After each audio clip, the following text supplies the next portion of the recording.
Hey everybody, and welcome back to another one of Mudflap's movie reviews. My name is Mudflap, and today I just have one question for you. Can you smell what Black Adam is cooking? Today I will be reviewing the movie Black Adam. Let's get started. So I actually thought this movie was pretty decent in terms of a DC movie. I know that a lot of hype has been built up about this movie, especially by The Rock, because he's been wanting to play Black Adam for a really long time now. I liked a lot of the action in there was awesome. New characters we finally got introduced to the Justice Society, which are a pretty big deal in the comics. We also got to see backstory on Black Adam, how he got his powers, but how it's all related to another familiar DC character, Shazam.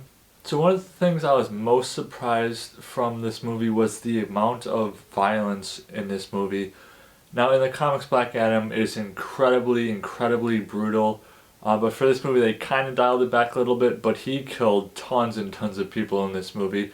And a part of me was hoping that this would have been rated R. That was debated early on, the early stages of the movie, whether or not this movie was going to be R or not. They decided to settle on PG-13, but we still got to see just Black Adam. He just doesn't care about anybody. He killed people without even thinking twice. Like, this guy is just a force to be reckoned with, and the violence completely just caught me off guard, but I absolutely loved seeing a character this strong and how no one in the Justice Society could really stop him, and he knew it. That was what made him so dangerous.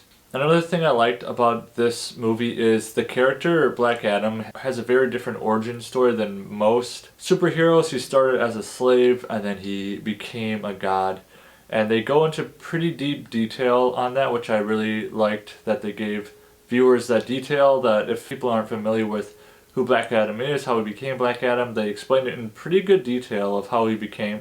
So I was happy that this movie did follow the comics to a degree. So this movie, you know, the hype around it was up there a lot, and mainly because The Rock was really trying to showcase this movie, because for him, this was his dream movie. I didn't know this, but apparently he was approached by Warner Brothers back in 2007 to be Black Adam, but there was a whole bunch of stuff that happened, a lot of pushback, and the movie did not, take off until just this year. The Rock really wanted to put all he had into Black Adam. There wasn't any other character he wanted to be, and he completely went all out to become Black Adam. One of the big things he wanted to do was, in most superhero movies, the outfits that they wear have extra weight and extra muscles to them to make the person look bigger. The Rock didn't want his outfit to have any of that. He wanted it all to be natural. So he's just been putting on muscle after muscle after muscle, just like a madman. It's been actually quite inspirational seeing all of his posts on Instagram of how dedicated he was to becoming Black Adam, because it's just a huge dream come true for him, and I'm just really happy for him that he finally got his dream after, over a decade of waiting for this movie to come out. It finally came out, and so I hope it does really great at the box office, and I hope that The Rock is feeling lots of love and lots of encouragement from fans, because I just really admire when someone puts so much dedication to a role like this. This movie had a lot of great moments for me. One of my favorites was right in the beginning where we got to see Black Adam come back to life, and he took on all those military guys, and we got to see him pretty much at his full power just at that point, just trying to take on hundreds of guys at the same time, and he does it like nothing. There are tons and tons of moments in the movie where every time he was approached by a bad guy or another hero, he didn't hold back. Like, nothing could stop him, nothing could hold him. And then he was extremely violent about it, but he was very apathetic about trying to at least be kind of a good guy. He's not a villain. Black Adam is definitely an anti-hero. The way that he was painted by a lot of people in the movie, he would have been categorized as a villain. But we did get to see the villain Sabak, which was actually really cool, that we got to see him in action, and we got that fight between him and Black Adam at the end was pretty awesome too. Favorite character by far was Dr. Fate. When the trailers first came out and I saw that Pierce Brosnan was going to be playing Dr. Fate, I was just like, that's brilliant casting. It's perfect casting, because Pierce Brosnan has just really great charisma, just really great charm on screen, and he's just perfect when it comes to the role of Dr. Fate.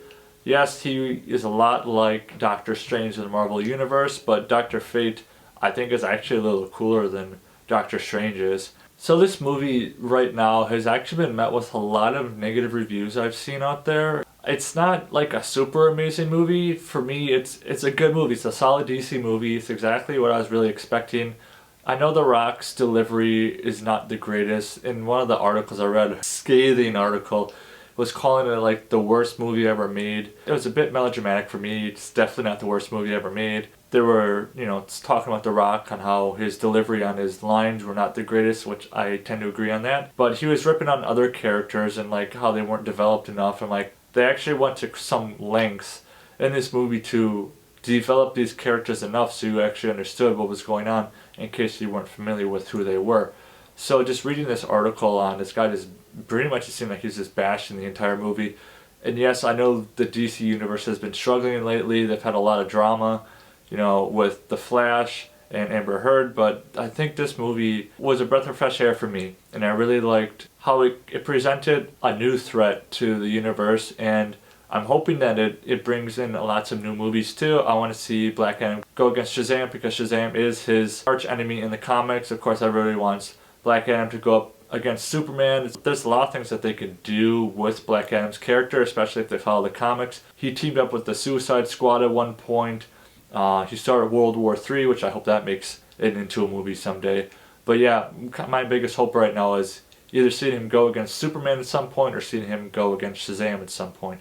I think Black Adam has brought a spark of hope back to the DC universe. It might be just what the DC universe needs to churn out some really great stuff and keep the audience engaged, because if they keep working Black Adam to his fullest potential and we get to see more sides of him that they didn't show in this movie, I think the DC universe is going to be alright. So for Black Adam, I'm going to give it a 6.5 out of 10 Mudflaps. And before you go, drop in the comments below, who's your favorite member of the Justice Society? And as always, if you like this video, give me a thumbs up, hit that subscribe button and ring that bell, and I'll see you next time.